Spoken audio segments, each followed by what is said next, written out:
Unified school teachers will go on strike for the first time in decades. Let's get right to KPIX 5's Emily Turner live at Manzanita Community School this morning. Emily? Yeah, it is a big day today. In just an hour and a half, all of those teachers, rather than showing up and going to work, are instead going to show up and start a picket line. At 6:30 this morning is when that all begins. At 7:30 is when the president of the union is set to speak right here at Manzanita School. He will be speaking at 7:30 to the media. Now, there's no telling how long this strike is going to continue, when it will end, because these negotiations are still continuing. The two parties were last at the table on Tuesday. The union president says the district slightly improved its offer, but it still wasn't enough for the teachers. The union is seeking a 12% pay raise over 3 years. This offer was 8.5% over 4 years. Teachers have also asked for smaller class sizes and more support staff. And as this impasse continues, there will be picket lines at all 86 schools in the district. And they are going to include teachers as well as students and parents. We can't get rid of all that and then take it and use it for pay for anybody.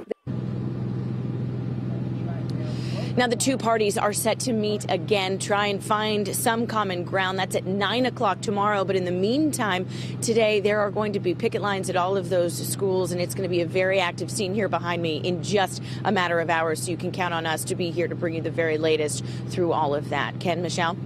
All right, Emily, thank you. We have team coverage of this big story. KPIX 5's Kit Doe joining us live from the Golden Gate Rec Center on 62nd Street now. One of 16 rec centers in the city set up for students who are not crossing the picket lines this morning. Kit.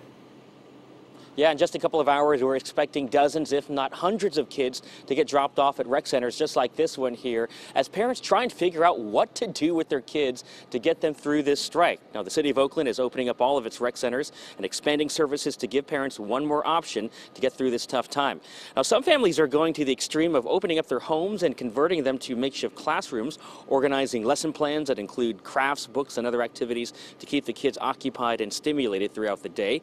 Other parents are pulling together to support so-called solidarity schools, organizing supplies, meals, and snacks. It's all a show of support for Oakland teachers who are protesting large class sizes and low wages.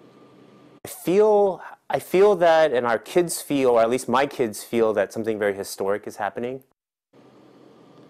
And so this is the complete list of the other 15 rec centers that have opened up in the city of Oakland and expanded their operations.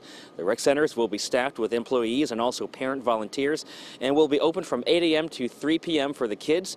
And after those hours, they will, between those hours, they'll provide supervision and food. But after 3 p.m., the rec center will convert back to normal operations. Also, the libraries will be open, but just remember that any kids 7 and under will need adult supervision.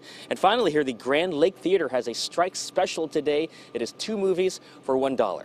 And we're live in Oakland. Kit Doe, KPIX 5. Okay, thank you. We have complete coverage of the Oakland teachers strike on KPIX.com, including what happened in the last strike. That was back in 1996, and a survival guide for parents.